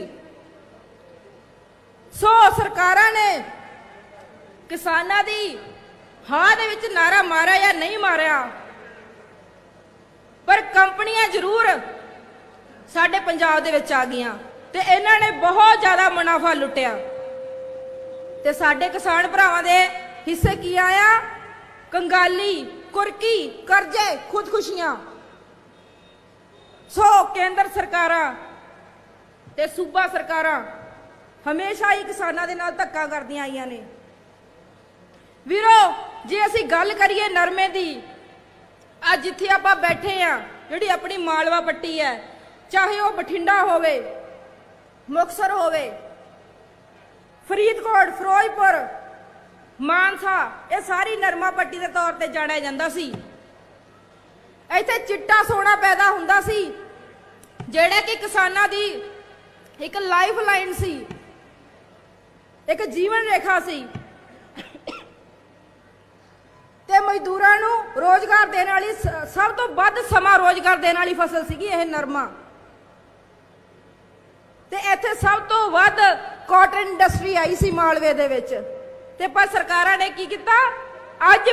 ਅੱਜ ਦੀ ਵੀ ਗੱਲ ਕਰੀਏ, ਸਰਕਾਰਾਂ ਕਦੇ ਵੀ ਨਰਮੇ ਤੇ ਹੁੰਦੇ ਜਿਹੜੇ ਖਰਚੇ ਆ, ਲਾਗਤ ਖਰਚਿਆਂ ਦੇ ਮੁਤਾਬਕ ਕਦੇ ਵੀ ਨਰਮੇ ਦਾ ਭਾਅ ਤੈਅ ਹੀ ਨਹੀਂ ਕਰ ਸਕੀ। ਤੁਹਾਨੂੰ ਯਾਦ ਹੋਊਗਾ 2010-11 ਦੇ ਵਿੱਚ ਨਰਮੇ ਦਾ ਭਾਅ ਸੀਗਾ 6800 ਤੋਂ ਲੈ ਕੇ 7600 ਰੁਪਏ ਪ੍ਰਤੀ ਕੁਇੰਟਲ ਦੇ ਹਿਸਾਬ ਨਾਲ, ਤੇ ਅੱਜ 10 ਸਾਲਾਂ ਬਾਅਦ ਨਰਮੇ ਦਾ ਭਾਅ ਮਿੱਥੇ ਤੈਅ ਤੋਂ ਵੀ ਘੱਟ ਮਿਲ ਰਿਹਾ, 5000 ਤੋਂ ਲੈ ਕੇ 5500 ਰੁਪਏ ਪ੍ਰਤੀ ਏਕੜ ਦੇ ਹਿਸਾਬ ਨਾਲ। ਮੈਂ ਇਹ ਮੁੱਦਾ ਵਿਧਾਨ ਸਭਾ ਦੇ ਵਿੱਚ ਵੀ ਉਠਾਇਆ ਸੀ, ਪਰ ਸੁਣੋ ਸਪੀਕਰ ਸਾਹਿਬ ਨੇ ਕੀ ਕਿਹਾ। ਕਾਂਗਰਸ ਪਾਰਟੀ ਦੇ ਸਪੀਕਰ ਸਾਹਿਬ ਨੇ ਕਹਿੰਦੇ ਜੀ ਇਹ ਤਾਂ ਮੁੱਦਾ ਹੀ ਬਹੁਤ ਪੁਰਾਣਾ ਹੋ ਗਿਆ, ਇਹ ਤਾਂ ਭਗਦਾ ਜ਼ਰੂਰੀ ਮੁੱਦਾ ਹੀ ਹੈ ਨਹੀਂਗਾ। ਮੈਂ ਕਿਹਾ ਕਮਾਲ ਦੀ ਗੱਲ ਹੈ ਸਪੀਕਰ ਸਾਹਿਬ, ਕਿਸਾਨੀ ਦਾ ਮੁੱਦਾ ਵੀ ਕਦੇ ਪੁਰਾਣਾ ਹੋ ਸਕਦਾ ਹੈ? ਚਲੋ ਮੰਨ ਲਿਆ, ਜਦੋਂ ਮੈਂ ਉਹ ਮੁੱਦਾ ਉਠਾਇਆ ਤਾਂ ਉਦੋਂ ਕਿਸਾਨਾਂ ਨੇ ਫਸਲ ਵੇਚ ਲਈ ਸੀ। ਤੇ ਕੀ ਤੁਹਾਨੂੰ ਪਤਾ ਨਹੀਂ ਕਿ ਹਰ 6-6 ਮਹੀਨੇ ਬਾਅਦ ਪੰਜਾਬ ਦੇ ਵਿੱਚ ਫਸਲੀ ਚੱਕਰ ਬਦਲਦਾ ਹੈ? ਹਾੜੀ ਦੀ ਫਸਲ ਆਉਂਦੀ ਹੈ, ਸੌਣੀ ਦੀ ਫਸਲ ਆਉਂਦੀ ਹੈ, ਫੇਰ ਨਹੀਂ ਕਿਸਾਨ ਨਰਮਾ ਬੀਜਣਗੇ, ਫੇਰ ਨਹੀਂ ਮੰਡੀਆਂ ਦੇ ਵਿੱਚ ਨਰਮਾ ਆਊਗਾ। ਤਾਂ ਫਿਰ ਇਹ ਮੁੱਦਾ ਪੁਰਾਣਾ ਕਿਵੇਂ ਹੋ ਗਿਆ ਸਪੀਕਰ ਸਾਹਿਬ? ਸੋ ਇਹਨਾਂ ਦੇ ਕਹਿਣ ਤੇ ਕਰਨ ਦੇ ਵਿੱਚ ਬਹੁਤ ਫਰਕ ਹੈ।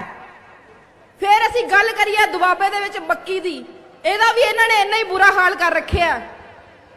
ਮੱਕੀ ਨੂੰ ਤਾਂ ਐਮਐਸਪੀ ਤੋਂ ਵੀ ਘੱਟ ਰੇਟ ਤੇ ਵੇਚਿਆ ਜਾ ਰਿਹਾ, ਐਮਐਸਪੀ ਤੋਂ ਅੱਧੇ ਰੇਟ ਤੇ ਵੀ ਨਹੀਂ ਵੇਚਿਆ ਜਾ ਰਿਹਾ।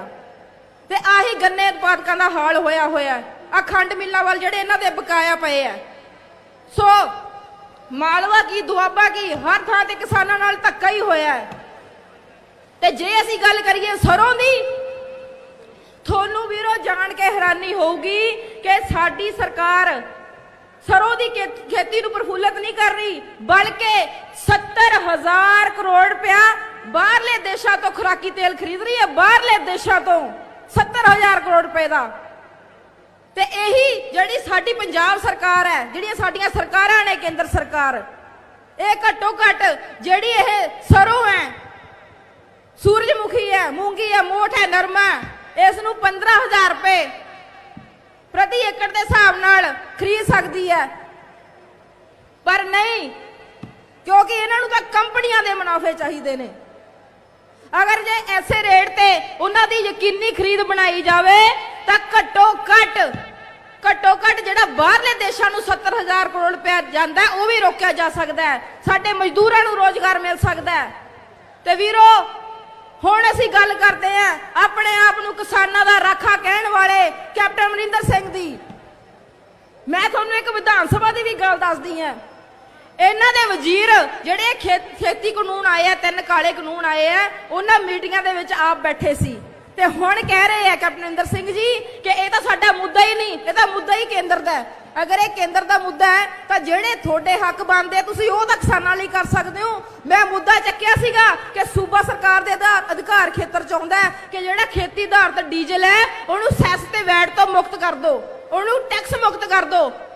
ਫਿਰ ਮੈਂ ਕਿਹਾ ਸੀਗਾ ਕਿ ਜਿਹੜੀ ਸਮਾਲ ਸਕੇਲ ਇੰਡਸਟਰੀ ਹੈ, ਕੋਲੂ ਹੈ, ਘਲਾੜ ਹੈਗਾ, ਆਟਾ ਚੱਕੀ ਹੈ, ਉਹਨੂੰ ਬਿਜਲੀ ਮੁਫਤ ਕਰ ਦਿਓ। ਪਰ ਨਹੀਂ ਵੀਰੋ, ਕੁਛ ਕਰਨ ਤੇ ਗੱਲਾਂ ਕਰਨ ਦੇ ਵਿੱਚ ਬਹੁਤ ਫਰਕ ਹੁੰਦਾ ਹੈ। ਕੁਛ ਕਰਨ ਤੇ ਗੱਲਾਂ ਕਰਨ ਦੇ ਵਿੱਚ ਬਹੁਤ ਫਰਕ ਹੁੰਦਾ ਹੈ।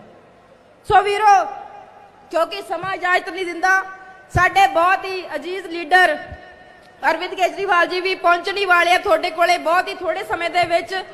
ਸੋ ਮੈਂ ਅਖੀਰ ਦੇ ਵਿੱਚ ਜੋ ਸਾਡੇ ਦਿੱਲੀ ਦੇ ਵਿੱਚ ਕਿਸਾਨ ਸ਼ਹੀਦ ਹੋਏ ਨੇ ਉਹਨਾਂ ਦੀ ਸ਼ਹਾਦਤ ਨੂੰ ਯਾਦ ਕਰਦੇ ਹੋਏ ਪ੍ਰਣ ਲੈਂਦੇ ਆ ਕਿ ਅਸੀਂ ਲਗਾਤਾਰ ਸੰਘਰਸ਼ ਜਾਰੀ ਰੱਖਾਂਗੇ, ਕਿਉਂਕਿ ਪੰਜਾਬ ਹੱਕ ਮੰਗਣਾ ਹੀ ਨਹੀਂ ਹੱਕ ਖੋਣਾ ਵੀ ਜਾਣਦਾ ਹੈ।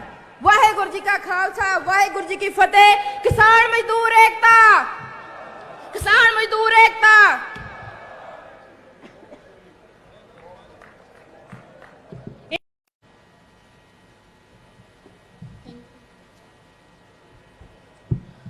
परम सत्कारयोग स्टेज ते विराजमान साडी लीडरशिप, पंडाल दे विच बैठी सारी संगत, सब तो पहला गुरु महाराज द्वारा बख्शी हुई फतेह दी सांझ पाईए। वाहेगुरु जी का खालसा, वाहेगुरु जी की फतेह। वीरो, भाषण शुरू करन तो पहला आपां दिल्ली बॉर्डर ते बैठे मेरे जिन्ने भी किसान मजदूर योधे ने उन्हां दे हक दे विच एक नारा मारीए, किसान मजदूर एकता, किसान मजदूर एकता। वीरो, आज इस किसान महासम्मेलन दे विच असी केंद्र सरकार दे अड़ियल रवैये ते सूबा सरकार दी दोगली नीति नूं उजागर करन जा रहे हैं, क्योंकि अज किसान महासम्मेलन है तो मैं सिर्फ ते सिर्फ किसानी बारे ही बोलूंगी। वीरो, गल शुरू करते हैं जय जवान ते जय किसान दे नारे तो। तुहानूं याद होऊगा जदों 1960 दे विच देश दे विच कंगाल होया सी, कंगाल पै गया सी, अन्न दी कमी हो गई सी ते साडी केंद्र सरकार बाहरले राज्यां तो धन, बाहरले राज्यां तो अनाज खरीद नहीं सकती सी, ना ही उहदे कोले धन सी ते ना ही सोमे सी। ਤਾਂ ਕੇਂਦਰ ਸਰਕਾਰ ਨੇ ਪੰਜਾਬ ਦੇ ਕਿਸਾਨਾਂ ਨੂੰ ਅੰਨ ਦੀ ਪੈਦਾਵਾਰ ਕਰਨ ਲਈ ਕਿਹਾ ਤਾਂ ਕਿ ਸਾਰੇ ਦੇਸ਼ ਦਾ ਢਿੱਡ ਭਰਿਆ ਜਾ ਸਕੇ। ਸੋ ਇੱਕ ਹਰਾ ਇਨਕਲਾਬ ਕੇਂਦਰ ਸਰਕਾਰ ਲੈ ਕੇ ਆਈ, ਪਰ ਅੱਜ ਮਹਿਸੂਸ ਕਰਦੇ ਆ ਕਿ ਹਰੇ ਇਨਕਲਾਬ ਦੇ ਨਾਂ ਤੇ ਪੰਜਾਬ ਦੇ ਵਿੱਚ ਕੀ ਆਇਆ? ਰਸਾਇਣਿਕ ਖਾਦਾਂ, ਹਾਈਬ੍ਰਿਡ ਬੀਜ, ਕੀੜੇ ਮਾਰ ਦਵਾਈਆਂ ਤੇ ਖੇਤੀ ਆਧਾਰਿਤ ਮਸ਼ੀਨਰੀ। ਸੋ ਸਰਕਾਰਾਂ ਨੇ ਕਿਸਾਨਾਂ ਦੀ ਹਾਂ ਦੇ ਵਿੱਚ ਨਾਰਾ ਮਾਰਿਆ ਜਾਂ ਨਹੀਂ ਮਾਰਿਆ, ਪਰ ਕੰਪਨੀਆਂ ਜ਼ਰੂਰ ਸਾਡੇ ਪੰਜਾਬ ਦੇ ਵਿੱਚ ਆ ਗਈਆਂ ਤੇ ਇਹਨਾਂ ਨੇ ਬਹੁਤ ਜ਼ਿਆਦਾ ਮੁਨਾਫਾ ਲੁੱਟਿਆ ਤੇ ਸਾਡੇ ਕਿਸਾਨ ਭਰਾਵਾਂ ਦੇ ਹਿੱਸੇ ਕੀ ਆਇਆ? कंगाली, कुरकी, कर्जे, खुदकुशियां। सो केंद्र सरकारां ते सूबा सरकारां हमेशा ही किसानां दे नाल धक्का करदियां आईयां ने। वीरो, जे असीं गल करिए नरमे दी, अज जिथे आपां बैठे आ, जिहड़ी अपनी मालवा पट्टी है, चाहे वो बठिंडा होवे, मुक्तसर होवे, फरीदकोट, फिरोजपुर, मानसा, ये सारी नरमा पट्टी के तौर पर जाना जाता सी। इत्थे चिट्टा सोना पैदा हुंदा सी जिहड़ा कि किसानां दी एक लाइफ लाइन सी, एक जीवन रेखा सी ते मजदूरां नूं रोजगार देने वाली सब तो वध समा रोजगार देने वाली फसल सीगी यह नरमा। ते इत्थे सब तो वध कॉटन इंडस्ट्री आई सी मालवे दे विच। ते पर सरकारां ने की किया? अज दी भी गल करिए, सरकारां कदे भी नरमे ते हुंदे जिहड़े खर्चे है, लागत खर्चा दे मुताबिक कदे भी नरमे दा भाव तय ही नहीं कर सकी। तुहानूं याद होऊगा 2010-11 दे विच नरमे दा भाव सीगा 6800 तो लैके 7600 रुपए प्रति क्विंटल के हिसाब नाल, ते अज 10 साल बाद नरमे का भाव मिथे तय तो भी घट मिल रहा है, 5000 तो लैके 5500 रुपए प्रति एकड़ के हिसाब नाल। मैं यह मुद्दा विधान सभा दे विच भी उठाया सी, पर सुनो स्पीकर साहब ने की कहा, कांग्रेस पार्टी के स्पीकर साहब ने ਕਹਿੰਦੇ ਜੀ ਇਹ ਤਾਂ ਮੁੱਦਾ ਹੀ ਬਹੁਤ ਪੁਰਾਣਾ ਹੋ ਗਿਆ, ਇਹ ਤਾਂ ਭਗਦਾ ਜ਼ਰੂਰੀ ਮੁੱਦਾ ਹੀ ਹੈ ਨਹੀਂਗਾ। ਮੈਂ ਕਿਹਾ ਕਮਾਲ ਦੀ ਗੱਲ ਹੈ ਸਪੀਕਰ ਸਾਹਿਬ, ਕਿਸਾਨੀ ਦਾ ਮੁੱਦਾ ਵੀ ਕਦੇ ਪੁਰਾਣਾ ਹੋ ਸਕਦਾ ਹੈ? ਚਲੋ ਮੰਨ ਲਿਆ ਜਦੋਂ ਮੈਂ ਉਹ ਮੁੱਦਾ ਉਠਾਇਆ ਤਾਂ ਉਦੋਂ ਕਿਸਾਨਾਂ ਨੇ ਫਸਲ ਵੇਚ ਲਈ ਸੀ, ਤੇ ਕੀ ਤੁਹਾਨੂੰ ਪਤਾ ਨਹੀਂ ਕਿ ਹਰ 6-6 ਮਹੀਨੇ ਬਾਅਦ ਪੰਜਾਬ ਦੇ ਵਿੱਚ ਫਸਲੀ ਚੱਕਰ ਬਦਲਦਾ ਹੈ। ਹਾੜੀ ਦੀ ਫਸਲ ਆਉਂਦੀ ਹੈ, ਸੌਣੀ ਦੀ ਫਸਲ ਆਉਂਦੀ ਹੈ, ਫੇਰ ਨਹੀਂ ਕਿਸਾਨ ਨਰਮਾ ਬੀਜਣਗੇ, ਫੇਰ ਨਹੀਂ ਮੰਡੀਆਂ ਦੇ ਵਿੱਚ ਨਰਮਾ ਆਊਗਾ, ਤਾਂ ਫਿਰ ਇਹ ਮੁੱਦਾ ਪੁਰਾਣਾ ਕਿਵੇਂ ਹੋ ਗਿਆ ਸਪੀਕਰ ਸਾਹਿਬ? ਸੋ ਇਹਨਾਂ ਦੇ ਕਹਿਣ ਤੇ ਕਰਨ ਦੇ ਵਿੱਚ ਬਹੁਤ ਫਰਕ ਹੈ। ਫਿਰ ਅਸੀਂ ਗੱਲ ਕਰੀਏ ਦੁਆਬੇ ਦੇ ਵਿੱਚ ਮੱਕੀ ਦੀ, ਇਹਦਾ ਵੀ ਇਹਨਾਂ ਨੇ ਇੰਨਾ ਹੀ ਬੁਰਾ ਹਾਲ ਕਰ ਰੱਖਿਆ। ਮੱਕੀ ਨੂੰ ਤਾਂ ਐਮਐਸਪੀ ਤੋਂ ਵੀ ਘੱਟ ਰੇਟ ਤੇ ਵੇਚਿਆ ਜਾ ਰਿਹਾ, ਐਮਐਸਪੀ ਤੋਂ ਅੱਧੇ ਰੇਟ ਤੇ ਵੀ ਨਹੀਂ ਵੇਚਿਆ ਜਾ ਰਿਹਾ। ਤੇ ਆਹੀ ਗੰਨੇ ਉਤਪਾਦਕਾਂ ਦਾ ਹਾਲ ਹੋਇਆ ਆ ਖੰਡ ਮਿੱਲਾਂ ਵੱਲ ਜਿਹੜੇ ਇਹਨਾਂ ਦੇ ਬਕਾਇਆ ਪਏ ਆ। ਸੋ ਮਾਲਵਾ ਕੀ ਦੁਆਬਾ ਕੀ ਹਰ ਥਾਂ ਤੇ ਕਿਸਾਨਾਂ ਨਾਲ ਧੱਕਾ ਹੀ ਹੋਇਆ ਹੈ। ਤੇ ਜੇ ਅਸੀਂ ਗੱਲ ਕਰੀਏ ਸਰੋਂ ਦੀ, ਤੁਹਾਨੂੰ ਵੀਰੋ ਜਾਣ ਕੇ ਹੈਰਾਨੀ ਹੋਊਗੀ ਕਿ ਸਾਡੀ ਸਰਕਾਰ ਸਰੋਂ ਦੀ ਖੇਤੀ ਨੂੰ ਪ੍ਰਫੁੱਲਤ ਨਹੀਂ ਕਰ ਰਹੀ, ਬਲਕਿ 70,000 ਕਰੋੜ ਰੁਪਇਆ ਬਾਹਰਲੇ ਦੇਸ਼ਾਂ ਤੋਂ ਖੁਰਾਕੀ ਤੇਲ ਖਰੀਦ ਰਹੀ ਹੈ, ਬਾਹਰਲੇ ਦੇਸ਼ਾਂ ਤੋਂ 70,000 ਕਰੋੜ ਰੁਪਏ ਦਾ। ਤੇ ਇਹੀ ਜਿਹੜੀ ਸਾਡੀ ਪੰਜਾਬ ਸਰਕਾਰ ਹੈ, ਜਿਹੜੀਆਂ ਸਾਡੀਆਂ ਸਰਕਾਰਾਂ ਨੇ ਕੇਂਦਰ ਸਰਕਾਰ, ਇਹ ਘੱਟੋ ਘੱਟ ਜਿਹੜੀ ਇਹ ਸਰੋਂ ਹੈ, ਸੂਰਜਮੁਖੀ ਹੈ, ਮੂੰਗੀ ਹੈ, ਮੋਠ ਹੈ, ਨਰਮਾ, ਇਸ ਨੂੰ 15,000 ਰੁਪਏ ਪ੍ਰਤੀ ਏਕੜ ਦੇ ਹਿਸਾਬ ਨਾਲ ਖਰੀਦ ਸਕਦੀ ਹੈ। ਪਰ ਨਹੀਂ, ਕਿਉਂਕਿ ਇਹਨਾਂ ਨੂੰ ਤਾਂ ਕੰਪਨੀਆਂ ਦੇ ਮੁਨਾਫੇ ਚਾਹੀਦੇ ਨੇ। ਅਗਰ ਜੇ ਐਸੇ ਰੇਟ ਤੇ ਉਹਨਾਂ ਦੀ ਯਕੀਨੀ ਖਰੀਦ ਬਣਾਈ ਜਾਵੇ ਤਾਂ ਘੱਟੋ ਘੱਟ ਜਿਹੜਾ ਬਾਹਰਲੇ ਦੇਸ਼ਾਂ ਨੂੰ 70,000 ਕਰੋੜ ਰੁਪਏ ਜਾਂਦਾ ਉਹ ਵੀ ਰੋਕਿਆ ਜਾ ਸਕਦਾ ਹੈ, ਸਾਡੇ ਮਜ਼ਦੂਰਾਂ ਨੂੰ ਰੋਜ਼ਗਾਰ ਮਿਲ ਸਕਦਾ ਹੈ। ਤੇ ਵੀਰੋ ਹੁਣ ਅਸੀਂ ਗੱਲ ਕਰਦੇ ਹਾਂ ਆਪਣੇ ਆਪ ਨੂੰ ਕਿਸਾਨਾਂ ਦਾ ਰਾਖਾ ਕਹਿਣ ਵਾਲੇ ਕੈਪਟਨ ਅਮਰਿੰਦਰ ਸਿੰਘ ਦੀ। ਮੈਂ ਤੁਹਾਨੂੰ ਇੱਕ ਵਿਧਾਨ ਸਭਾ ਦੀ ਵੀ ਗੱਲ ਦੱਸਦੀ ਹਾਂ। ਇਹਨਾਂ ਦੇ ਵਜ਼ੀਰ ਜਿਹੜੇ ਖੇਤੀ ਕਾਨੂੰਨ ਆਏ ਆ, 3 ਕਾਲੇ ਕਾਨੂੰਨ ਆਏ ਆ, ਉਹਨਾਂ ਮੀਟਿੰਗਾਂ ਦੇ ਵਿੱਚ ਆਪ ਬੈਠੇ ਸੀ ਤੇ ਹੁਣ ਕਹਿ ਰਹੇ ਆ ਕੈਪਟਨ ਅਮਰਿੰਦਰ ਸਿੰਘ ਜੀ ਕਿ ਇਹ ਤਾਂ ਸਾਡਾ ਮੁੱਦਾ ਹੀ ਨਹੀਂ, ਇਹ ਤਾਂ ਮੁੱਦਾ ਹੀ ਕੇਂਦਰ ਦਾ ਹੈ।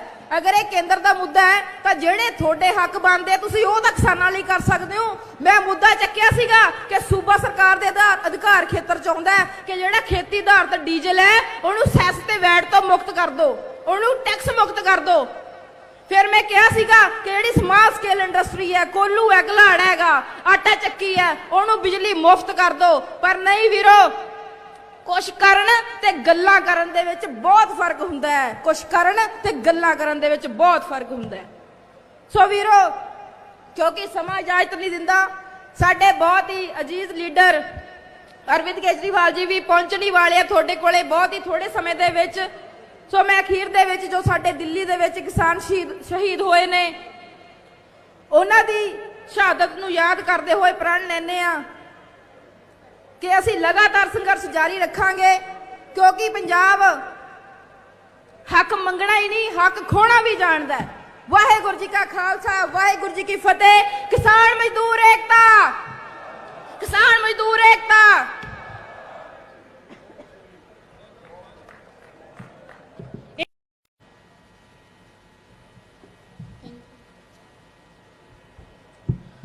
परम सत्कारयोग स्टेज ते विराजमान साडी लीडरशिप, पंडाल दे विच बैठी सारी संगत, सब तो पहला गुरु महाराज द्वारा बख्शी हुई फतेह दी सांझ पाईए। वाहेगुरु जी का खालसा, वाहेगुरु जी की फतेह। वीरो, भाषण शुरू करन तो पहला आपां दिल्ली बॉर्डर ते बैठे मेरे जिन्ने भी किसान मजदूर योधे ने उन्हां दे हक दे विच एक नारा मारीए, किसान मजदूर एकता, किसान मजदूर एकता। वीरो, आज इस किसान महासम्मेलन दे विच असी केंद्र सरकार दे अड़ियल रवैये ते सूबा सरकार दी दोगली नीति नूं उजागर करन जा रहे हैं, क्योंकि अज किसान महासम्मेलन है तो मैं सिर्फ ते सिर्फ किसानी बारे ही बोलूंगी। वीरो, गल शुरू करते हैं जय जवान ते जय किसान दे नारे तो। ਤੁਹਾਨੂੰ ਯਾਦ ਹੋਊਗਾ ਜਦੋਂ 1960 ਦੇ ਵਿੱਚ ਦੇਸ਼ ਦੇ ਵਿੱਚ ਕੰਗਾਲ ਹੋਇਆ ਸੀ, ਕੰਗਾਲ ਪੈ ਗਿਆ ਸੀ, ਅੰਨ ਦੀ ਕਮੀ ਹੋ ਗਈ ਸੀ ਤੇ ਸਾਡੀ ਕੇਂਦਰ ਸਰਕਾਰ ਬਾਹਰਲੇ ਰਾਜਾਂ ਤੋਂ ਅਨਾਜ ਖਰੀਦ ਨਹੀਂ ਸਕਦੀ ਸੀ, ਨਾ ਹੀ ਉਹਦੇ ਕੋਲੇ ਧਨ ਸੀ ਤੇ ਨਾ ਹੀ ਸੋਮੇ ਸੀ। ਤਾਂ ਕੇਂਦਰ ਸਰਕਾਰ ਨੇ ਪੰਜਾਬ ਦੇ ਕਿਸਾਨਾਂ ਨੂੰ ਅੰਨ ਦੀ ਪੈਦਾਵਾਰ ਕਰਨ ਲਈ ਕਿਹਾ ਤਾਂ ਕਿ ਸਾਰੇ ਦੇਸ਼ ਦਾ ਢਿੱਡ ਭਰਿਆ ਜਾ ਸਕੇ। ਸੋ ਇੱਕ ਹਰਾ ਇਨਕਲਾਬ ਕੇਂਦਰ ਸਰਕਾਰ ਲੈ ਕੇ ਆਈ। ਪਰ ਅੱਜ ਮਹਿਸੂਸ ਕਰਦੇ ਆ ਕਿ ਹਰੇ ਇਨਕਲਾਬ ਦੇ ਨਾਂ ਤੇ ਪੰਜਾਬ ਦੇ ਵਿੱਚ ਕੀ ਆਇਆ? ਰਸਾਇਣਿਕ ਖਾਦਾਂ, ਹਾਈਬ੍ਰਿਡ ਬੀਜ, ਕੀੜੇ ਮਾਰ ਦਵਾਈਆਂ ਤੇ ਖੇਤੀ ਆਧਾਰਿਤ ਮਸ਼ੀਨਰੀ। ਸੋ ਸਰਕਾਰਾਂ ਨੇ ਕਿਸਾਨਾਂ ਦੀ ਹਾਂ ਦੇ ਵਿੱਚ ਨਾਰਾ ਮਾਰਿਆ ਜਾਂ ਨਹੀਂ ਮਾਰਿਆ, ਪਰ ਕੰਪਨੀਆਂ ਜ਼ਰੂਰ ਸਾਡੇ ਪੰਜਾਬ ਦੇ ਵਿੱਚ ਆ ਗਈਆਂ ਤੇ ਇਹਨਾਂ ਨੇ ਬਹੁਤ ਜ਼ਿਆਦਾ ਮੁਨਾਫਾ ਲੁੱਟਿਆ ਤੇ ਸਾਡੇ ਕਿਸਾਨ ਭਰਾਵਾਂ ਦੇ ਹਿੱਸੇ ਕੀ ਆਇਆ? ਕੰਗਾਲੀ, ਕੁਰਕੀ, ਕਰਜ਼ੇ, ਖੁਦਕੁਸ਼ੀਆਂ। ਸੋ ਕੇਂਦਰ ਸਰਕਾਰਾਂ ਤੇ ਸੂਬਾ ਸਰਕਾਰਾਂ ਹਮੇਸ਼ਾ ਹੀ ਕਿਸਾਨਾਂ ਦੇ ਨਾਲ ਧੱਕਾ ਕਰਦੀਆਂ ਆਈਆਂ ਨੇ। ਵੀਰੋ, ਜੇ ਅਸੀਂ ਗੱਲ ਕਰੀਏ ਨਰਮੇ ਦੀ, ਅੱਜ ਜਿੱਥੇ ਆਪਾਂ ਬੈਠੇ ਆ, ਜਿਹੜੀ ਆਪਣੀ ਮਾਲਵਾ ਪੱਟੀ ਹੈ, ਚਾਹੇ ਉਹ ਬਠਿੰਡਾ ਹੋਵੇ, ਮੁਕਤਸਰ ਹੋਵੇ, ਫਰੀਦਕੋਟ, ਫਿਰੋਜ਼ਪੁਰ, ਮਾਨਸਾ, ਇਹ ਸਾਰੀ ਨਰਮਾ ਪੱਟੀ ਦੇ ਤੌਰ ਤੇ ਜਾਣਿਆ ਜਾਂਦਾ ਸੀ। ਇੱਥੇ ਚਿੱਟਾ ਸੋਨਾ ਪੈਦਾ ਹੁੰਦਾ ਸੀ ਜਿਹੜਾ ਕਿ ਕਿਸਾਨਾਂ ਦੀ ਇੱਕ ਲਾਈਫ ਲਾਈਨ ਸੀ, ਇੱਕ ਜੀਵਨ ਰੇਖਾ ਸੀ ਤੇ ਮਜ਼ਦੂਰਾਂ ਨੂੰ ਰੋਜ਼ਗਾਰ ਦੇਣ ਵਾਲੀ ਸਭ ਤੋਂ ਵੱਧ ਸਮਾਂ ਰੋਜ਼ਗਾਰ ਦੇਣ ਵਾਲੀ ਫਸਲ ਸੀਗੀ ਇਹ ਨਰਮਾ। ਤੇ ਇੱਥੇ ਸਭ ਤੋਂ ਵੱਧ ਕਾਟਨ ਇੰਡਸਟਰੀ ਆਈ ਸੀ ਮਾਲਵੇ ਦੇ ਵਿੱਚ। ਤੇ ਪਰ ਸਰਕਾਰਾਂ ਨੇ ਕੀ ਕੀਤਾ? ਅੱਜ ਦੀ ਵੀ ਗੱਲ ਕਰੀਏ, ਸਰਕਾਰਾਂ ਕਦੇ ਵੀ ਨਰਮੇ ਤੇ ਹੁੰਦੇ ਜਿਹੜੇ ਖਰਚੇ ਆ, ਲਾਗਤ ਖਰਚਿਆਂ ਦੇ ਮੁਤਾਬਕ ਕਦੇ ਵੀ ਨਰਮੇ ਦਾ ਭਾਅ ਤੈਅ ਹੀ ਨਹੀਂ ਕਰ ਸਕੀ। ਤੁਹਾਨੂੰ ਯਾਦ ਹੋਊਗਾ 2010-11 ਦੇ ਵਿੱਚ ਨਰਮੇ ਦਾ ਭਾਅ ਸੀਗਾ 6800 ਤੋਂ ਲੈ ਕੇ 7600 ਰੁਪਏ ਪ੍ਰਤੀ ਕੁਇੰਟਲ ਦੇ ਹਿਸਾਬ ਨਾਲ, ਤੇ ਅੱਜ 10 ਸਾਲਾਂ ਬਾਅਦ ਨਰਮੇ ਦਾ ਭਾਅ ਮਿੱਥੇ ਤੈਅ ਤੋਂ ਵੀ ਘੱਟ ਮਿਲ ਰਿਹਾ, 5000 ਤੋਂ ਲੈ ਕੇ 5500 ਰੁਪਏ ਪ੍ਰਤੀ ਏਕੜ ਦੇ ਹਿਸਾਬ ਨਾਲ। ਮੈਂ ਇਹ ਮੁੱਦਾ ਵਿਧਾਨ ਸਭਾ ਦੇ ਵਿੱਚ ਵੀ ਉਠਾਇਆ ਸੀ, ਪਰ ਸੁਣੋ ਸਪੀਕਰ ਸਾਹਿਬ ਨੇ ਕੀ ਕਿਹਾ। ਕਾਂਗਰਸ ਪਾਰਟੀ ਦੇ ਸਪੀਕਰ ਸਾਹਿਬ ਨੇ ਕਹਿੰਦੇ ਜੀ ਇਹ ਤਾਂ ਮੁੱਦਾ ਹੀ ਬਹੁਤ ਪੁਰਾਣਾ ਹੋ ਗਿਆ, ਇਹ ਤਾਂ ਭਗਦਾ ਜ਼ਰੂਰੀ ਮੁੱਦਾ ਹੀ ਹੈ ਨਹੀਂਗਾ। ਮੈਂ ਕਿਹਾ ਕਮਾਲ ਦੀ ਗੱਲ ਹੈ ਸਪੀਕਰ ਸਾਹਿਬ, ਕਿਸਾਨੀ ਦਾ ਮੁੱਦਾ ਵੀ ਕਦੇ ਪੁਰਾਣਾ ਹੋ ਸਕਦਾ ਹੈ? ਚਲੋ ਮੰਨ ਲਿਆ ਜਦੋਂ ਮੈਂ ਉਹ ਮੁੱਦਾ ਉਠਾਇਆ ਤਾਂ ਉਦੋਂ ਕਿਸਾਨਾਂ ਨੇ ਫਸਲ ਵੇਚ ਲਈ ਸੀ, ਤੇ ਕੀ ਤੁਹਾਨੂੰ ਪਤਾ ਨਹੀਂ ਕਿ ਹਰ 6-6 ਮਹੀਨੇ ਬਾਅਦ ਪੰਜਾਬ ਦੇ ਵਿੱਚ ਫਸਲੀ ਚੱਕਰ ਬਦਲਦਾ ਹੈ? ਹਾੜੀ ਦੀ ਫਸਲ ਆਉਂਦੀ ਹੈ, ਸੌਣੀ ਦੀ ਫਸਲ ਆਉਂਦੀ ਹੈ, ਫਿਰ ਨਹੀਂ ਕਿਸਾਨ ਨਰਮਾ ਬੀਜਣਗੇ, ਫਿਰ ਨਹੀਂ ਮੰਡੀਆਂ ਦੇ ਵਿੱਚ ਨਰਮਾ ਆਊਗਾ, ਤਾਂ ਫਿਰ ਇਹ ਮੁੱਦਾ ਪੁਰਾਣਾ ਕਿਵੇਂ ਹੋ ਗਿਆ ਸਪੀਕਰ ਸਾਹਿਬ? ਸੋ ਇਹਨਾਂ ਦੇ ਕਹਿਣ ਤੇ ਕਰਨ ਦੇ ਵਿੱਚ ਬਹੁਤ ਫਰਕ ਹੈ। ਫਿਰ ਅਸੀਂ ਗੱਲ ਕਰੀਏ ਦੁਆਬੇ ਦੇ ਵਿੱਚ ਮੱਕੀ ਦੀ, ਇਹਦਾ ਵੀ ਇਹਨਾਂ ਨੇ ਇੰਨਾ ਹੀ ਬੁਰਾ ਹਾਲ ਕਰ ਰੱਖਿਆ। ਮੱਕੀ ਨੂੰ ਤਾਂ ਐਮਐਸਪੀ ਤੋਂ ਵੀ ਘੱਟ ਰੇਟ ਤੇ ਵੇਚਿਆ ਜਾ ਰਿਹਾ, ਐਮਐਸਪੀ ਤੋਂ ਅੱਧੇ ਰੇਟ ਤੇ ਵੀ ਨਹੀਂ ਵੇਚਿਆ ਜਾ ਰਿਹਾ। ਤੇ ਆਹੀ ਗੰਨੇ ਉਤਪਾਦਕਾਂ ਦਾ ਹਾਲ ਹੋਇਆ ਆ ਖੰਡ ਮਿੱਲਾਂ ਵੱਲ ਜਿਹੜੇ ਇਹਨਾਂ ਦੇ ਬਕਾਇਆ ਪਏ ਆ। ਸੋ ਮਾਲਵਾ ਕੀ, ਦੁਆਬਾ ਕੀ, ਹਰ ਥਾਂ ਤੇ ਕਿਸਾਨਾਂ ਨਾਲ ਧੱਕਾ ਹੀ ਹੋਇਆ ਹੈ।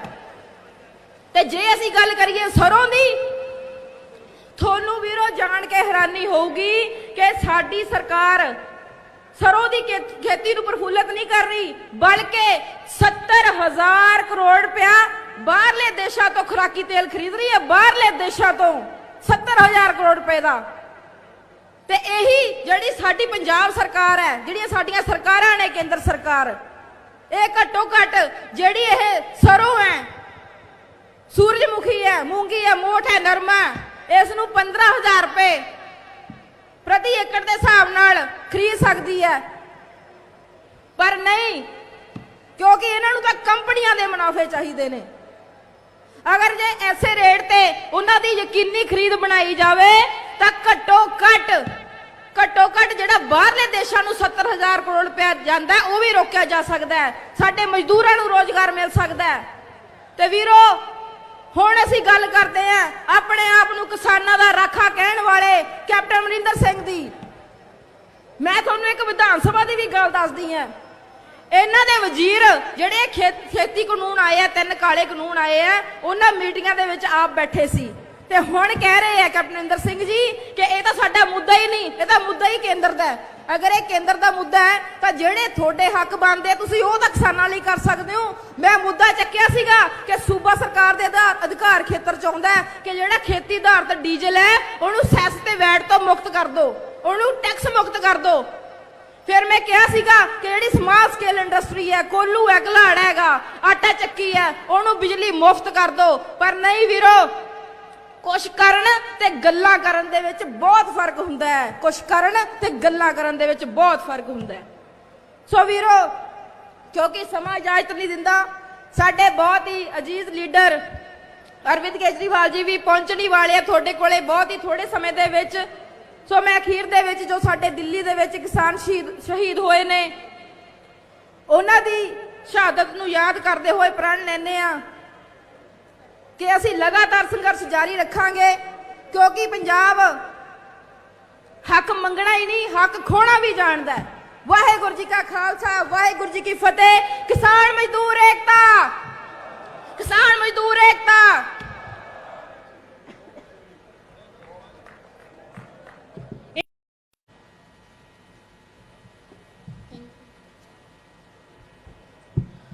परम सत्कारयोग स्टेज ते विराजमान साडी लीडरशिप, पंडाल दे विच बैठी सारी संगत, सब तो पहला गुरु महाराज द्वारा बख्शी हुई फतेह दी सांझ पाईए।